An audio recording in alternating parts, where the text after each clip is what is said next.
आपको common naming करना हो तो आप क्या करोगे, सामान्य नामकरण करना हो तो आप क्या करोगे, तो आपने लिखा एल्किल अल्कोहल लिखेंगे। बहुत ही इंपॉर्टेंट होता है क्योंकि इससे एग्जाम में सवाल बहुत ज़्यादा मात्रा में पूछे जाते हैं, चाहे आप बोर्ड का एग्जाम का तैयारी कर रहे हो या फिर किसी तरह के कॉम्पिटिटिव एग्जाम की। आइसोब्यूटाइल समूह दिखाई दे रहा है। आइसो का मतलब होता है बीचों बीच होना। आइसो का मतलब होता है अगर काट दो तो मिरर इमेज दिखाई देने लग जाए, तो आप क्या करोगे। कॉमन नेमिंग इसका जो होता है बेटा होता है ग्लिसरॉल, इसका कॉमन नेमिंग होता है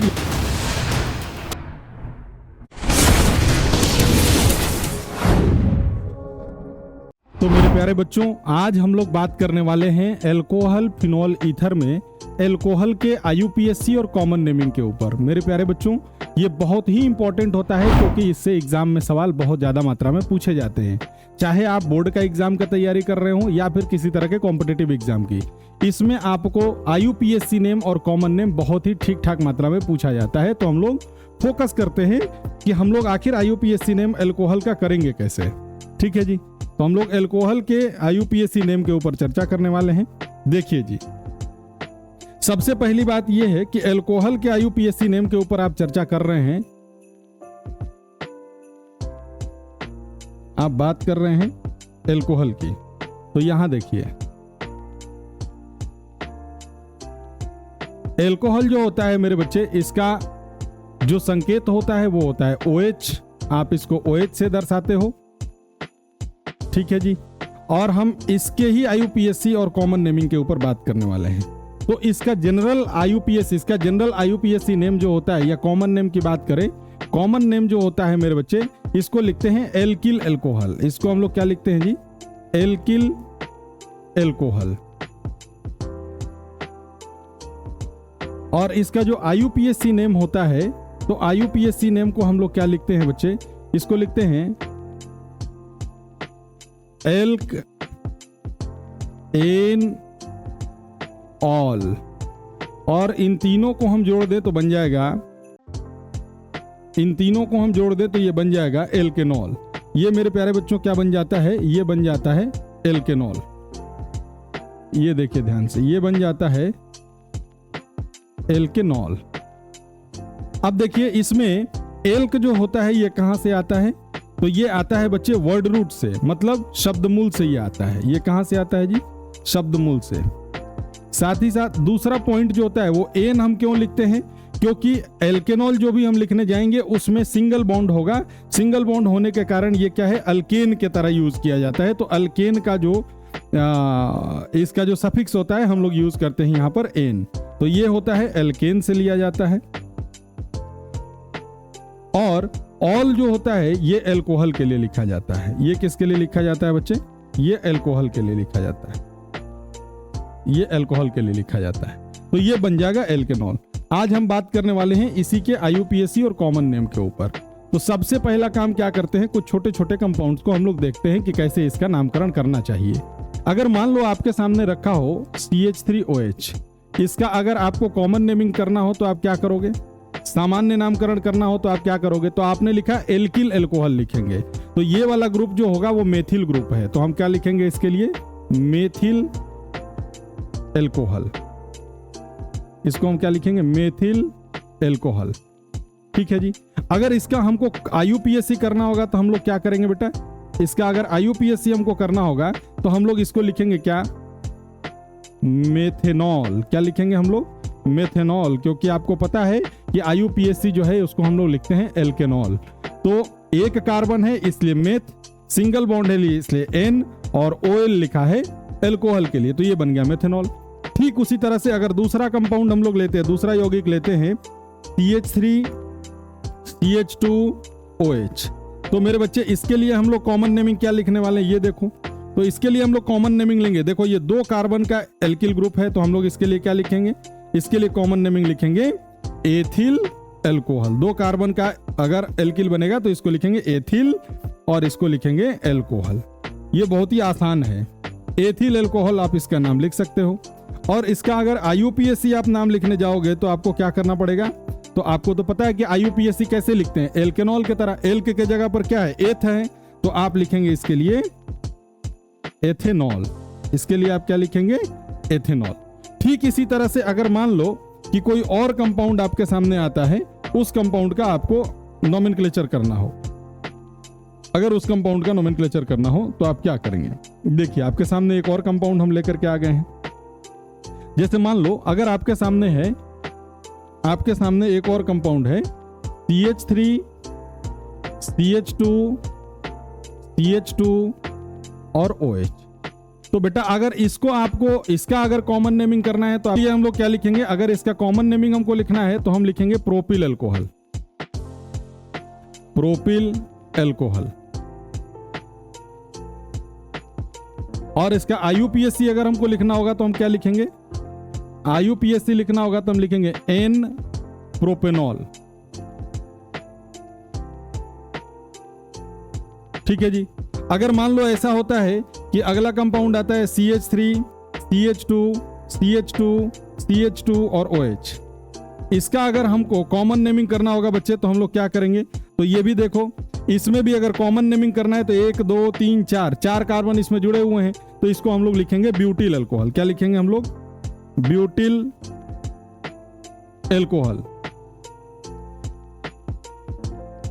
ब्यूटिल अल्कोहल इसको लिखेंगे। लेकिन मेरे प्यारे बच्चों इसका अगर IUPAC नेम हमको करना है, IUPAC नेमिंग अगर हमको इसका करना है तो हम क्या लिखेंगे? N butanol. N butanol. यहां तक में तो मुझे लग रहा है कि किसी को कोई दिक्कत नहीं हो रहा होगा।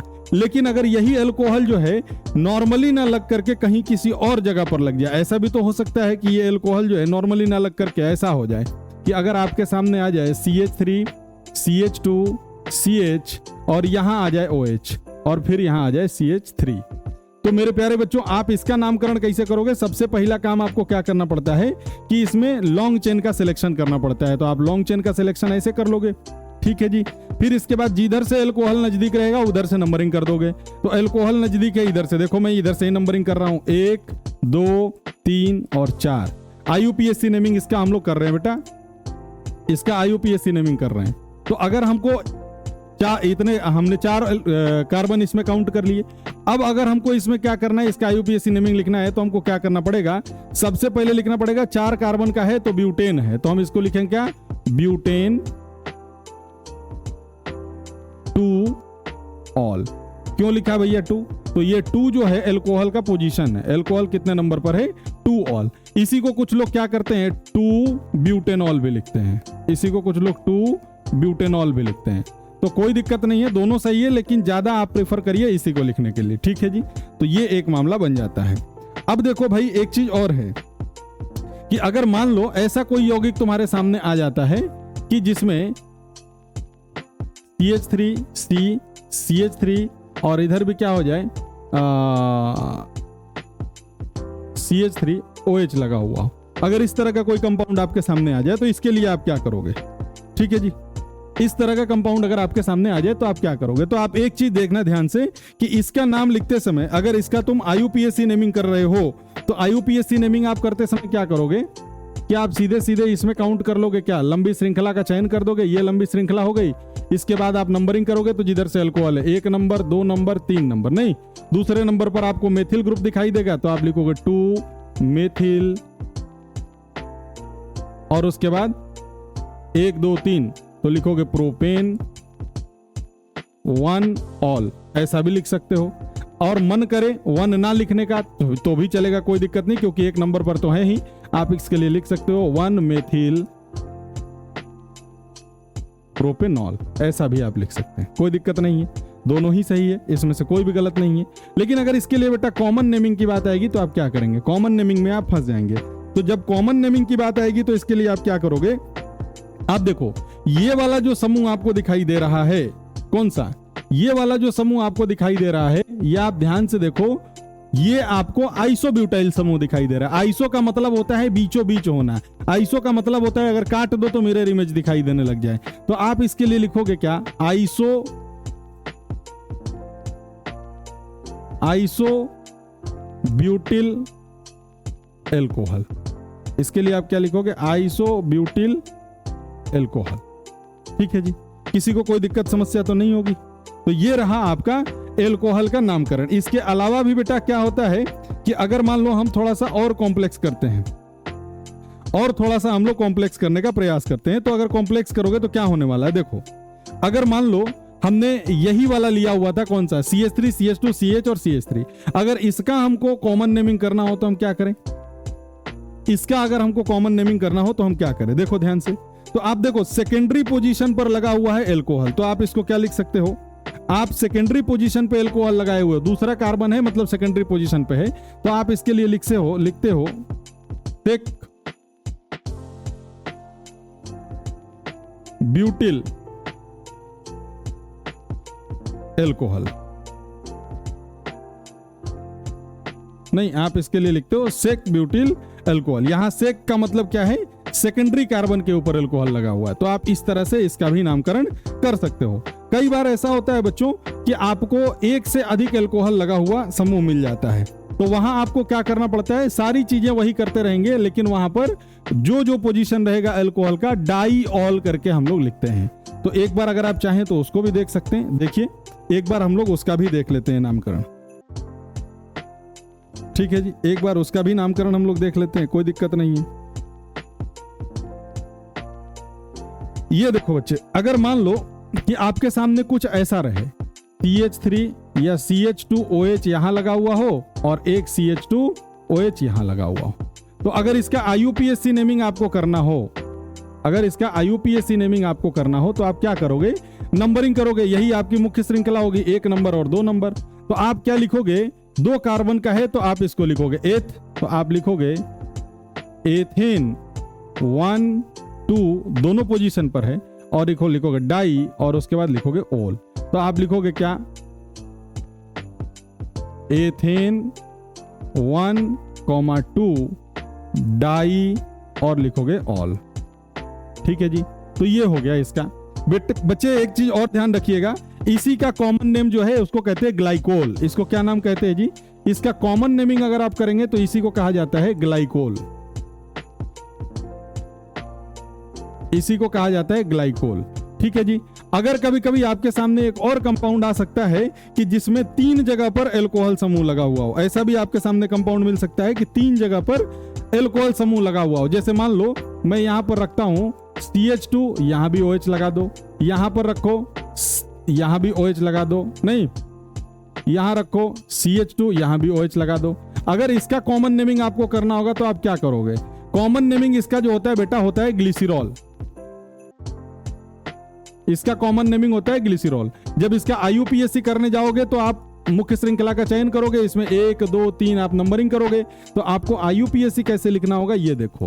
इसका जब आप IUPAC लिखोगे तो मेथ एथ प्रोप, तो आप लिखोगे प्रोपेन 1 2 3, तीनों पर अल्कोहल है तो 1, 2, 3 और इसके बाद लिखोगे ट्राई ऑल। तो बच्चे मुझे उम्मीद है कि आपको पूरी तरह से यह समझ में आ गया होगा कि कॉमन नेमिंग और IUPAC नेमिंग कैसे किया जाता है। अगले हम लोग वीडियो में सीखेंगे इसकी फिनॉल और ईथर का IUPAC नेमिंग और कॉमन नेमिंग। बहुत बहुत धन्यवाद।